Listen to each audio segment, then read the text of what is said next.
할렐루야. 네, 반갑습니다.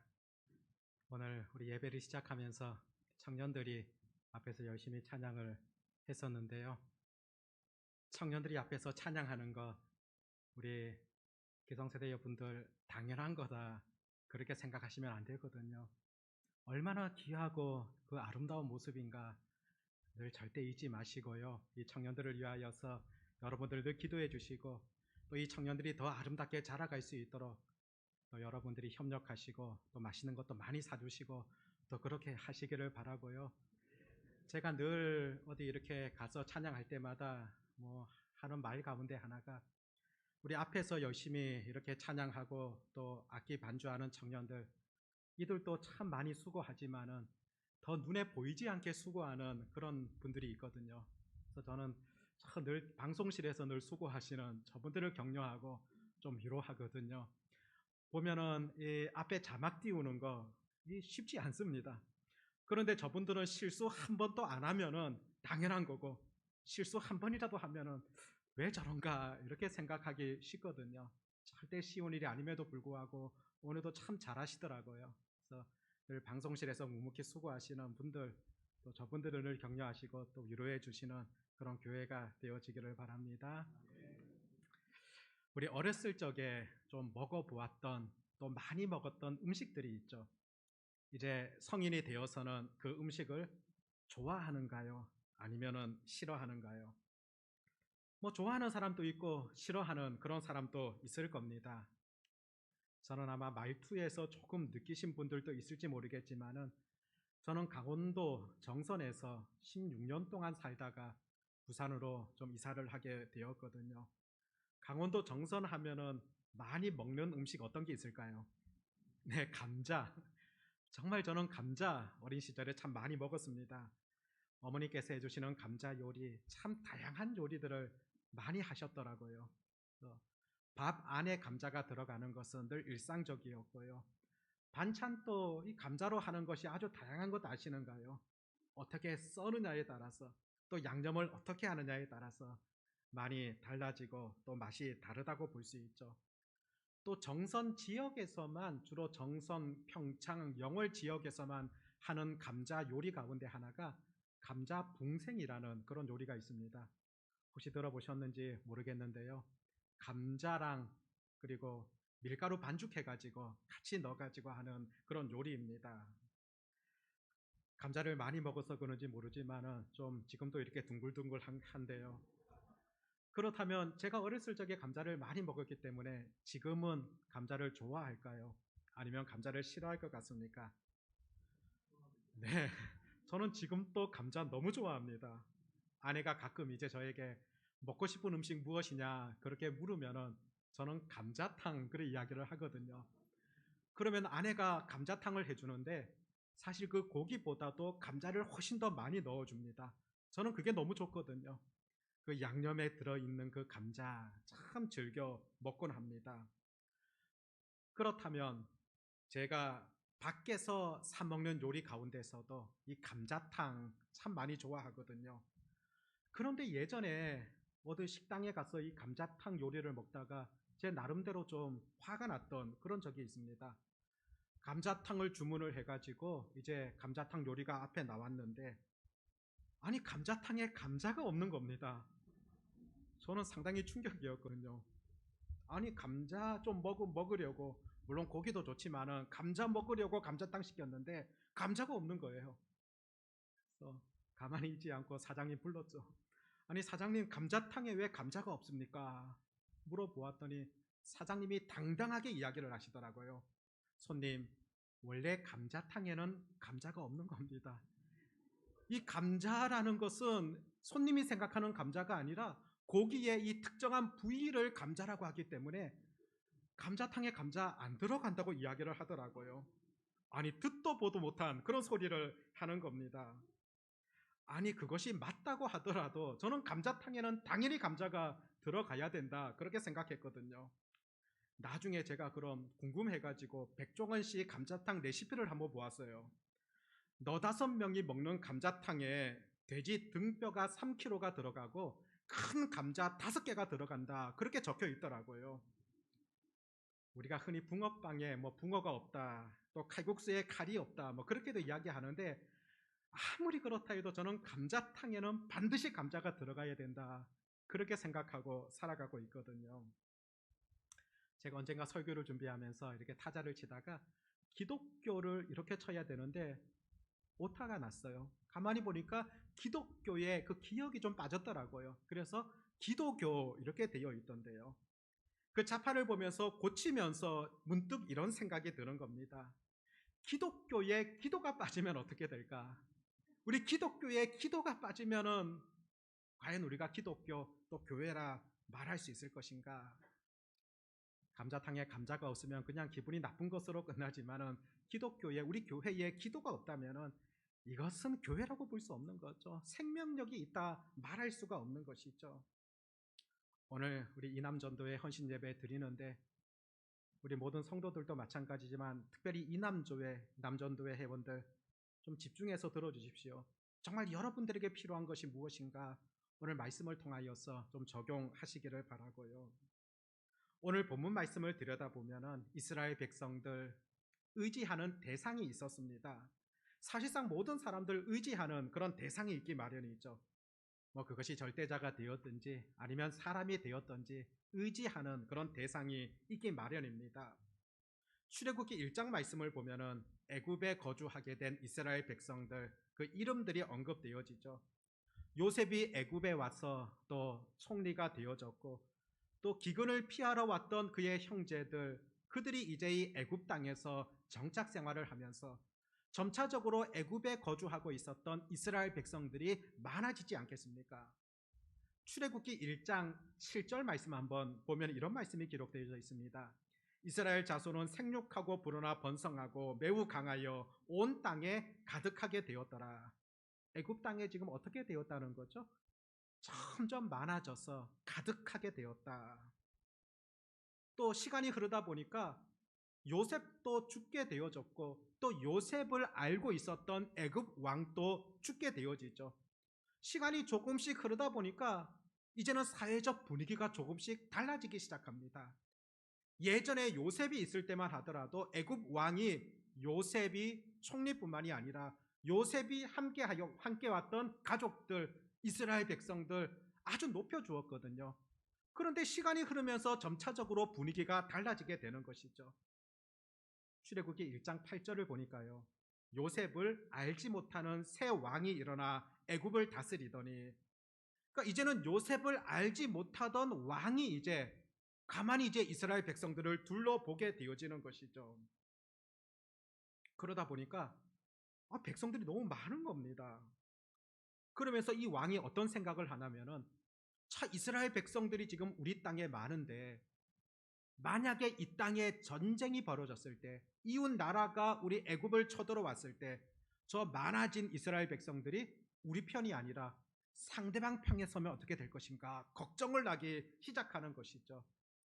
사실 이스라엘 백성들은 그런 생각은 전혀 갖지 않았거든요. 그런데 애굽 왕이 볼 때는 그런 마음을 가질 수 있는 거죠.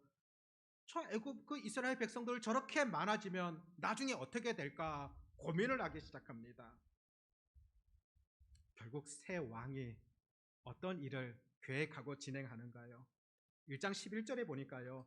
감독들을 그들 위에 세우고 그들에게 무거운 짐을 지워 괴롭게 하여, 감독들을 세워가지고 저 많아지는 이스라엘 백성들 저들에게 무거운 짐을 지어서 우리의 종으로 삼자.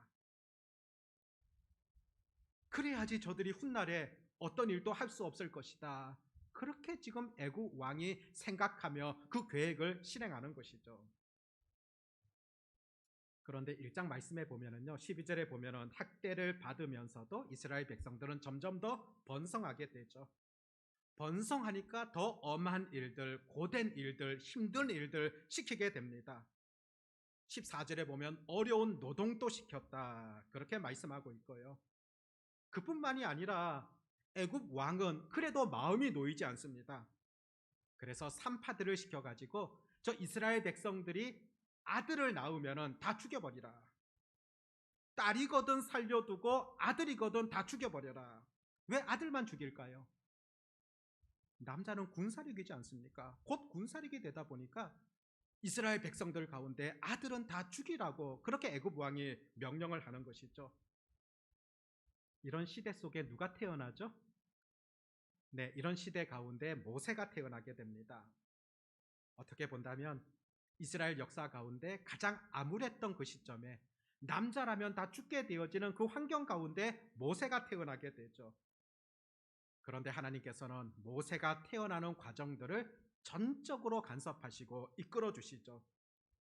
어린 모세를 갈대 상자에 담아 가지고 나일 강가에 흘러 보내었는데 마침 애굽의 공주가 발견하고서는 왕궁으로 데려와서 키우게 되어지고요. 또 모세를 키워줄 유모를 찾다가 모세의 바로 친어머니가 유모로서 왕궁에 들어와서 이 요셉을 보살피는 이런 일들까지 하나님의 손길을 통하여서 나타나게 되어지는 것이죠. 모세가 애굽 왕의 왕궁에 들어가서 40년간 그렇게 자라게 되어지죠. 오늘 출애굽기 2장 11절 말씀은 이렇게 기록하고 있거든요. 모세가 장성한 후에 한 번은 자기 형제들에게 나가서 그들이 고되게 노동하는 것을 보더니 어떤 애굽 사람이 한 히브리 사람 곧 자기 형제를 치는 것을 본지라. 모세가 장성한 이후에도 이제 어느 날 나가 보니까 자기 민족 히브리 사람이 지금 종으로서 고통을 당하는 애굽 사람에게 박해를 받는 모습을 보면서 모세는 분개를 하게 되어집니다. 결국 이후의 내용을 보면은 애굽 사람을 쳐 죽이고 모세는 광야로 도망치게 되는 이런 일들이 벌어지죠. 1장, 2장 정리해 볼까요? 이스라엘 백성들이 겪고 있는 고통을 한번 생각해 보십시오. 지속적으로 지금 고된 노동을 시키고 있고 애굽에서 종살이를 하고 있습니다. 그 삶이 얼마나 피폐했던가 성경 그대로 기록하고 있죠. 1장을 쭉 읽어보면은 무겁다, 괴롭다, 학대가 계속되다, 엄하게 시키다, 어려운 노동이다, 모두가 엄하였다, 고되게 노동을 한다, 이런 표현들이 반복적으로 나타나고 있습니다. 애굽에서 비참하게 생활하고 있는 그런 이스라엘 백성들인 것이죠. 그런데 지금 사실상 이들이 누구인가요? 하나님의 백성들 아닙니까? 실제로 과거에 요셉을 통하여서 이들이 이곳에 오게 되어졌고 정착 생활을 하게 되어졌고 하나님께서 전적으로 인도하신 가운데서 지금 애굽에 와서 살아가는 것이지 않습니까? 하나님의 백성이라고 한다면은 당연히 이와 같은 어려움 속에서 하나님을 찾고 구하고 기도해야 되는데 1장과 2장 말씀 보면은 이들이 고통 속에서 기도하였다 찾아볼 수 없거든요. 실제로 한 어느 정도 시간일까요? 모세가 왕궁에 들어간 지 40년, 또 그가 광야로 쫓겨나서 40년, 모세가 본격적으로 활동을 시작하기까지 한 80년간의 세월이라 볼 수 있죠. 그렇다면 짧게 보아도 80년이다 그렇게 볼 수 있거든요. 그런데 이들이 하나님을 의지하며 기도한 그런 내용을 찾아보기 어렵다는 거죠. 비로소 그들이 기도했을 때가 언제였냐면은 오늘 우리가 읽었던 이 본문 속에서 드디어 그들이 지금 기도하였다 등장하고 있죠. 오늘 23절에 보니까요. 여러 해 후에 애굽 왕은 죽었고 이스라엘 자손은 고된 노동으로 말미암아 탄식하여 부르짖으니 그 고된 노동으로 말미암아 부르짖는 소리가 하나님께 상달된지라. 이스라엘 백성들이 지금 탄식하며 부르짖었다, 기도하였다는 것이죠. 탄식이라는 것은 마음속에 큰 슬픔을 가지고 아주 간절한 마음을 갖고 하나님께 구하였다는 그런 표현이거든요. 무엇으로 인하여 기도했다고 하죠? 고된 노동으로 말미암아 탄식하였다. 고된 노동, 너무 힘들다는 겁니다. 애굽에서 종살이 하는 거 너무 힘들다는 거죠. 그 고된 노동으로 말미암아 하나님께 비로소 나아가며 탄식하게 되어지죠. 그런데 좀 이상하지 않아요? 고된 노동이라는 것은 예전부터 계속 되어졌죠. 지금 그렇게 고된 노동 시작된 것 아니거든요. 적어도 80년 동안이나 고된 노동 가운데 그들이 애굽 땅에서 살아갔습니다. 그런데 앞선 부분에서는 그런 내용이 등장하지 않다가 오늘 23절에 이르러서야 그들이 비로소 고된 노동으로 말미암아 기도하였다. 왜 그랬을까요? 23절을 보니까 앞부분에 그들이 기도했던 시점이 언제인가를 기록해주고 있죠. 여러 해 후에 애굽 왕이 죽었다는 표현이 등장하죠. 이 표현 없어도 전혀 상관없을 것 같은데 애굽 왕이 죽었다고 표현하고 그 이후에 지금 이들이 기도하였다, 그렇게 23절에서 기록되어져 있는 것이죠. 왜 애굽 왕이 죽은 이후에 기도하였다는 것을 강조하고 있을까요? 애굽 왕이 죽은 것과 이스라엘 백성들이 기도했던 것과 어떤 연관성을 갖고 있겠습니까?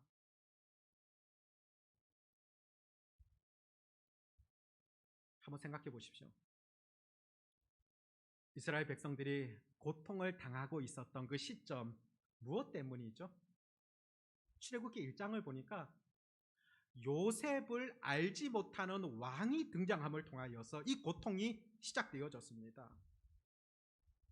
아니, 요셉에 대해서 좀 잘 알고 있고 이스라엘 백성들에 대해서 좀 잘 알고 있는 왕이었으면 괜찮을 텐데 요셉을 알지 못하는 왕이 등장하면서부터 이들의 고통이 시작되어진 것이죠. 그렇다면 백성들의 마음속에는 저 왕은 우리들을 잘 모르기 때문이야, 요셉을 잘 알지 못하기 때문이야, 아니 우리는 이 나라에 대하여서 해를 끼칠 생각은 전혀 갖고 있지 않은데 왜 저 왕은 저런 생각을 갖고 있지? 그렇다면 자연적으로 어떤 마음일까요?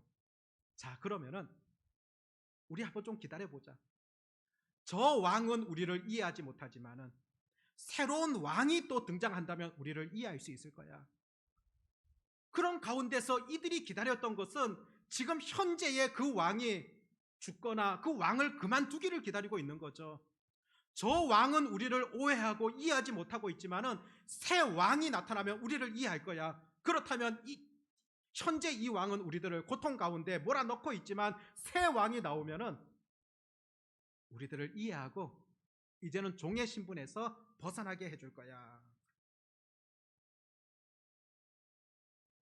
애굽 왕이 죽는다는 것은 이스라엘 백성들에게는 희소식입니다. 희망이 보이기 때문이죠. 80년 동안에 왕이 바뀔 때마다 그 백성들의 희망은 우리를 이해하는 왕이 등장하면 될 것이다. 왕이 바뀌게 되어지면 우리를 이해할 수 있을 거야. 우리가 전쟁할 마음이 없다는 것을 알게 될 거야. 새로운 왕이 등극할 때까지 조금만 참자. 하지만 그럴 때마다 희망이 또다시 절망으로 바뀌게 되어졌던 것이죠. 오늘 본문의 시작도 보면 또다시 애굽 왕이 죽게 됩니다. 그러면 또 희망이 보이지 않겠습니까? 그런데 결과는 어떻습니까? 아니, 새 왕이 등장했음에도 불구하고 또다시 고된 노동으로 말미암아 탄식하게 되어지고 결국에 이들이 부르짖게 되어졌다. 오랫동안 기다려보았지만 아무런 소망이 없고 결국에 이들이 지금 이 시점에 지금 하나님 앞에 탄식하며 기도하게 되었다는 겁니다. 세상에 대한 희망을 걸어보았지만 거기에 길이 있었던 것이 아닌 거죠. 자기 생각에는 왕만 바뀌면 될 거다, 그렇게 믿었는데 그것이 아니었다는 것이죠. 더 이상 왕에 대한 기대를 버리고 이스라엘 백성들이 기도를 시작하게 되어지자 어떤 일이 벌어집니까? 23절에 보았듯이 그들의 기도가 하나님께 상달되어졌다. 24절, 25절도 보십시오. 하나님이 그들의 고통 소리를 들으시고 하나님이 아브라함과 이삭과 야곱에게 세운 그의 언약을 기억하사 하나님이 이스라엘 자손을 돌보셨고 하나님이 그들을 기억하셨더라. 아멘이십니까? 아니, 결국 기도하였을 때 그때 하나님께서 기억하셨더라. 그들이 기도했을 때 하나님 고통 소리를 들으셨다. 그리고 25절에 그들을 돌보셨다고 기록하고 있죠. 기도를 들으신 하나님께서 듣자마자 본격적으로 일을 하시는 그런 과정들이 오늘 본문 이후에 계속 펼쳐집니다. 그리고 3장에 이르러서는 구체적으로 모세를 부르게 되어지죠. 3장 9절과 10절 말씀 보면은요, 이제 가라, 이스라엘 자손의 부르짖음이 내게 달하고 애굽 사람이 그들을 괴롭히는 학대도 내가 보았나니 이제 내가 너를 바로에게 보내어 너에게 내 백성 이스라엘 자손을 애굽에서 인도하여 내게 하리라. 그 기도를 들으시고 하나님께서 모세에게 자 이제 가라. 너의 백성 내가 기도하는 소리를 들었다.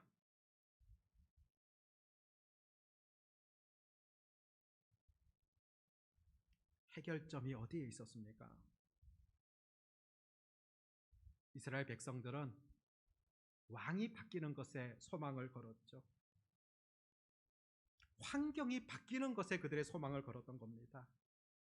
세상적인 방법이 해결해 줄 수 있을 것이다 믿고 있었죠. 어쩌면 그것이 눈에 보이는 확실한 방법이다. 아마 그렇게 믿었던 것으로 보입니다. 그런데 그것은 확실한 사실로 보여지만 그것이 속임수였죠. 결국 이스라엘 백성들이 기도할 때 길이 열려졌고요. 이스라엘 백성들이 기도할 때 하나님께서 일하시는 그런 과정을 오늘 우리가 말씀 속에서 볼 수 있는 겁니다. 성경이 수없이 우리들에게 가르치는 것 어떤 것인가요? 우리 하나님의 백성들에게 지속적으로 요구하고 있는 것, 그것이 어떤 것일까요? 시편 118편 8절과 9절에서는 이렇게 기록합니다. 여호와께 피하는 것이 사람을 신뢰하는 것보다 나으며 여호와께 피하는 것이 고관을 신뢰하는 것보다 낫도다. 사람을 신뢰하는 것보다 여호와께 피하는 것이 낫고요. 사람 중에서도 가장 높은 위치에 있는 사람을 신뢰하는 것보다도 하나님을 의지하는 것이 낫다고 그렇게 전해주죠. 시편 20편에서는 다윗은 이런 고백을 하죠. 20편 7절에 보니까요. 어떤 사람은 병거, 어떤 사람은 말을 의지하나 우리는 여호와 우리 하나님의 이름을 자랑하리로다. 말을 의지하는 것, 병거를 의지하는 것, 심지어 전쟁 속에서도 말과 병거를 의지하는 것이 아니라 오히려 우리 하나님의 이름을 자랑하며 우리 하나님의 그 이름을 가지고 나아가겠다는 그런 다윗의 외침인 겁니다. 여러분 인생의 참된 해답이 어디 있을까요? 여전히 우리가 세상에 기대를 갖고 세상에 대한 소망 그것만을 붙들고서 나아가고 있지는 않은가요? 내 눈에 보이는 이것만 해결되면 될 것이다. 이것이 문제이기 때문에 이 방법만 이렇게 되면 될 것이다. 그것만의 기대를 가지고 있으며 그러면서 기도하지 않고 있거든요. 이사야 2장 22절에 보니까 이런 표현이 나오고 있습니다. 너희는 인생을 의지하지 말라. 그의 호흡은 코에 있나니 새말 가치가 어디 있느냐. 어떤 말씀이냐면요. 인생이 얼마나 연약한가를 지금 전해주는 말씀이죠. 호흡이라는 것이 코에 있는데 호흡이 멈추게 되어진다면 무슨 힘이 있겠느냐는 것이죠. 사실 그렇잖아요. 호흡이 멈추게 되어지면 그냥 우리 생명 끝나지 않습니까? 그럼에도 불구하고 사람들은 지속적으로 그 호흡만을 의지한다는 것이죠. 호흡을 주관하고 계시는 하나님을 의지하는 것이 아니라 그냥 호흡만 의지하면서 살아가고 있는 그 인생의 어리석음을 지금 지적하고 있는 그런 말씀인 거죠. 호흡을 의지하는 것 아니라 호흡까지 다스리고 호흡까지 만드신 하나님을 의지해야 된다. 진리이지 않습니까? 창세기 11장 말씀을 보면은요. 언어가 하나요. 그때는 말이 하나였죠. 언어라는 것 하나님께서 사람들에게 부여하신 특별한 어떤 복이지 않습니까? 그런데 창세기 11장에 보면 그 죄성을 가진 사람들이 어떤 계획을 하게 되죠? 우리가 벽돌을 만들어 가지고 탑을 쌓자. 그리고 그 탑 꼭대기를 하늘에 닿도록 하자.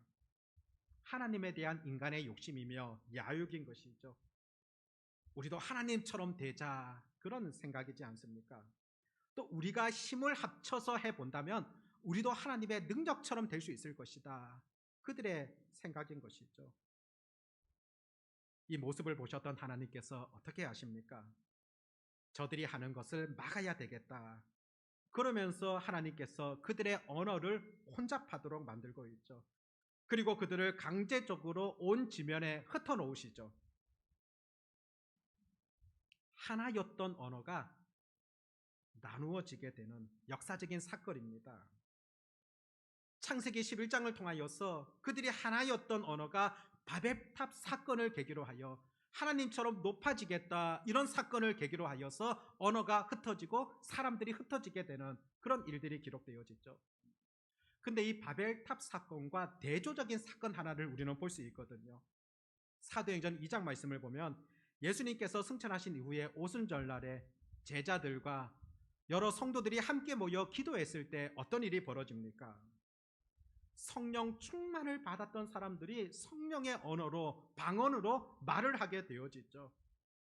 그런데 여러 지역에서 온 사람들, 다른 말을 쓰는 사람들이 그곳에 도착했는데, 보았는데 다 자기 나라 말로 들리는 겁니다. 언어가 분명하게 나뉘어졌는데 이 성령의 역사를 통하여 나타난 증거는 언어가 하나가 되는 것이죠. 각각의 사람들이 다 자기 말로 들리게 되어지는 것이죠. 창세기 11장에서는 하나였던 언어가 흩어지고 사람도 흩어지게 되어졌는데, 사도행전 2장을 통하여서 흩어진 언어가 하나가 되어지고요, 복음으로써 사람들이 모이게 되어지는 이런 역사가 보여지는 것이죠. 의미하는 바가 크다고 볼 수 있거든요. 어쩌면 오늘날의 교회도 바벨탑을 쌓는 교회가 있습니다. 내 뜻을 앞세우고 내 생각만을 고집하고 사람만이 높아지려고 한다면 결국 이 땅 가운데서도 바벨탑을 쌓는 것이고, 교회 속에도 그런 생각을 갖고 있으면 바벨탑을 쌓는 교회라고 볼 수 있죠. 교회가 바벨탑을 쌓게 되어지면 하나님께서 흩어지도록 만드십니다. 사람들이 흩어질 수밖에 없습니다. 그런데 초대교회를 보십시오. 기도에 힘썼던, 성령의 충만을 받았던 그들을 통하여서 오히려 언어가 하나가 되어지면서 성도들이 모여지게 되어지는 이런 역사가 펼쳐지게 되어지죠. 교회는 바벨탑을 쌓는 것이 아니고요, 교회는 기도탑을 쌓아야 됩니다. 내가 높아지려는 바벨탑을 쌓게 되어지면 교회는 사람들이 흩어지게 되고요, 교회에서 기도탑이 쌓여지면 모이게 되어지는, 함께하게 되어지는 그런 역사가 이루어진다는 것이죠. 우리도 이 시대를 살아가다 보면 오늘 이스라엘 백성들과 같은 똑같은 유혹을 받으면서, 아니 지금 또 그런 생각을 갖고 있으면서 살아가는 사람들이 있습니다. 내 생각을 가지고서 그래, 우리 가정도 이 부분만 조금 해결되면 될 거야. 아니 우리 가정에도 누구만 조금 바뀌면 될 거야. 지금은 좀 이렇지만 환경만 조금 바뀌게 된다면, 누군가가 나에게 이렇게만 조금 도와준다면 다 해결될 거야. 교회의 일들에 대하여서도 무엇인가 환경적인 요인들만 바라보면서 이것만 해결되면 될 거다, 이것만 바뀌면 될 거다, 이 사람만 바뀌면 될 거다, 그렇게 생각하면서 우리가 기도하지 않는다는 거죠. 내 생각에 사로잡혀 가지고요, 내 생각 속에서 이렇게만 되면 될 거야, 그런 생각에 빠져 가지고 기도하지 않는다는 거죠. 지금은 내가 못하지만 우리 아이들이 조금만 크면 좀 달라질 거야. 누군가가 조금만 도와주면 가능할 거야. 환경적인 요인들만 조금 바뀌면 될 거야. 그러면서 우리들은 여전히 그냥 그 자리에 머물러 있다는 겁니다. 내 속에 갖고 있는 여전한 기대라는 것, 사실상 기도하지 못하도록 만드는 사탄의 전략이라는 것을 보셔야 됩니다. 기도하지 않는 그곳에, 그 현장에 하나님이 역사할 것이다, 그런 기대들은 여러분들 포기해야 됩니다. 흔히 우리가 쓰는 말 가운데 히든카드 있잖아요. 히든카드, 정말 마지막에 쓸 수 있는 비장의 카드, 히든카드지 않습니까? 그런데 어떤 사람들은 기도를 히든카드처럼 생각하거든요. 다른 방법 다 해보고 안 되니까, 다 막혀버리니까, 그래 마지막으로 히든카드 기도나 한번 해보자. 아니거든요. 기도는 히든카드, 그 숨겨진 카드가 아니고요, 오히려 오픈카드, 퍼스트 카드, 가장 먼저 해야 될 그것이 바로 우리 기도입니다. 기도하지 않는 어떤 희망도 결국은 무너집니다. 기도하지 않으면서 무슨 희망을 찾을 수 있겠어요? 여전히 세상 희망만 바라보는 자, 온전한 신앙인이 아니죠. 모든 세상의 희망은 뒤로 하고서 여전히 기대하는 세상의 주는 포기하고 기도의 자리로 나아오는 것, 그것이 우리 삶에 우선되어져야 하는 겁니다. 잠언 16장 3절을 보십시오. 너의 행사를 여호와께 맡기라. 그리하면 너의 경영하는 것이 이루리라. 여호와께 맡길 때 그때 이루어지리라. 저의 가족 이야기를 좀 하나 하고 싶은데요. 저는 26살 아들 또 24살 딸이 있는데 이 26살 아들은 좀 늘 과묵한 편입니다. 그런데 24살 딸은 무슨 일만 있으면 와가지고 이야기하고 대화하고 뭐 쫑알쫑알 얘기하는 걸 참 좋아해요. 전에 한번 천안에 가서 그 아이를 데리고 집으로 왔던 적이 있었는데 한 주간 동안에 천안에 있다가 제가 가서 이제 데리고 오는데 천안에서부터 집에 올 때까지 혼자 계속 이야기를 하는 겁니다. 있었던 일을. 그래서 집에 도착하자마자 이제 내리라고 하니까 얘가 뭐라고 말하냐면은 일주일 동안 있었던 일 가운데 이제 하루 동안의 얘기만 다 했다 그러더라고요. 아무튼 그 정도로 이렇게 좀 자기 그런 이야기들을 좀 많이 하거든요. 근데 한 2달 전인가요? 제가 이제 2부 예배를 드리기 위하여서 이렇게 앞쪽에 나와서 앉아 있었거든요. 근데 제 딸이 이렇게 저 신디 이렇게 반주를 하다 보니까 옆에 있다가 앞에 내가 앉아 있는데 제 옆으로 딱 다가오더라고요. 예배 시작하기 한 10분 전인데 그러더니 내 귀에다가 대고 귓속말로 뭐라고 이야기를 하고 쏜살같이 자기 자리로 가는 거예요. 뭐라고 이야기했는지 아세요? 제 귀에다가 대고 아빠 바보 뭐 그러더니 그냥 지 자리로 가더라고요. 제가 어떻게 했을까요? 이 아이를 불러가지고 야, 너 도대체 지금 나이가 몇 살이냐? 아니 24살이나 되어가지고 이 아빠한테 와서 그게 할 소리냐? 아빠 바보 이게 도대체 무슨 말이냐? 너희 엄마는 24살 때 시집을 갔는데 너는 도대체 24살이나 돼가지고 무슨 그런 행동을 하느냐? 그렇게 말했을까요? 그냥 웃었습니다. 그냥 좋더라고요. 그냥 늘 가까이 와서 그냥 자기 이야기하고 뭐 편하게 이렇게 하는 거 그냥 솔직히 감사하더라고요. 우리 아버지 하나님도 마찬가지 아닐까요? 우리 하나님에 대하여서도 친근하게 늘 가까이 나아가서 기도하고 사소한 일이라 할지라도 그렇게 하나님과 이야기하고 그것을 우리 아버지 하나님께서 원하시지 않겠습니까? 꼭 사춘기 자녀와 같이 말도 하지 않고 있다가 그냥 자기 필요할 때만 찾아와 가지고 퉁명스럽게 그렇게 말하는 그런 사춘기 자녀 좋아하는 부모 누가 있겠어요? 그런데 어쩌면 우리가 사춘기 자녀처럼 하나님과의 관계가 그렇지 않느냐는 것이죠. 기도하지 않으며 희망을 갖지 마시고 오히려 기도함을 통하여서 하나님의 계획을 꿈꾸는 성도들이 되어 보십시오. 특별히 오늘 이남 전도 회원들에게 꼭 부탁드리고 또 여러분들 한번 말씀 한 구절 찾아보십시오. 디모데전서 2장 8절 말씀. 한번 우리 이남 전도회 회원들 한번 말씀 찾아보십시오. 디모데전서 2장 8절 말씀. 신약 338페이지입니다. 338페이지 디모데전서 2장 8절 말씀. 우리 이남 전도회 회원들 같이 한번 읽어보겠습니다. 시작. 그러므로 각 처에서 남자들이 분노와 다툼이 없이 거룩한 손을 들어 기도하기를 원하노라. 아멘. 남자들에게 어떤 요구를 하고 있죠? 분노와 다툼이 없이 거룩한 손을 들어서 기도하기를 원한다. 누구에게? 남자들에게. 여러분, 어쩌면 한국교회의 잘못된 생각 가운데 하나가 기도하면 자꾸 여자 권사님들을 자꾸 생각합니다. 가정에서도 기도하면은 여자들이 해야 되고 아내가 해야 되고 엄마가 해야 된다. 큰 착각입니다. 성경은 오히려 남자들이 기도해야 될 것을 가르치고 있거든요. 분노하지 마시고 다투지 마시고 거룩한 손을 들고서 기도하는 것이 남자들이 해야 될 역할이고, 구약 성경에도 보면 그 하나님의 백성들을 향하여서 남자들이 자녀들을 위하여서 기도하는 그 모습을 가르쳐주고 있거든요.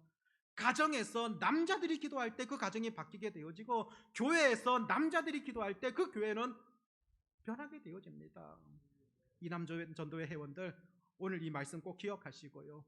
사실상 우리 모두가 기도해야 되지만은 남자들이 더 앞서가지고 기도에 힘쓸 수 있는, 거룩한 손을 들어서 기도에 힘쓸 수 있는 그런 이남전도회 회원들, 또 모든 성도들이 다 되어지시기를 바랍니다.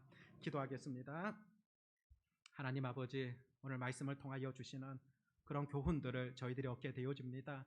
이스라엘 백성들 여전히 세상에 대한 소망을 가지고 왕이 바뀌기만을 기대하고 환경이 바뀌기만을 기도하고 기다리며 기도하지 아니하였을 때 아무런 역사가 나타나지 않았음을 살펴보게 되어집니다.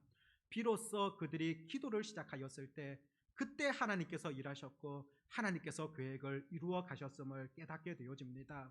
우리 삶에 있어서도 기도하지 않는 어떤 소망 필요치 않다는 사실을 인정케 하시고, 우리 삶 가운데서도 온전히 기도함을 통하여 하나님께서 일하시는 그 역사들을 체험할 수 있도록 인도하여 주시옵소서. 오늘 특별히 이남전도의 회원들, 오늘 말씀을 꼭 기억하게 하시고 남자들이 거룩한 손을 들고 기도에 힘쓰게 하여 주시옵고, 남자들이 기도함을 통하여서 가정이 변화되어지고 교회가 바뀌게 되어지는 그런 역사를 체험케 하여 주시옵소서. 예수님의 이름으로 기도합니다. 아멘.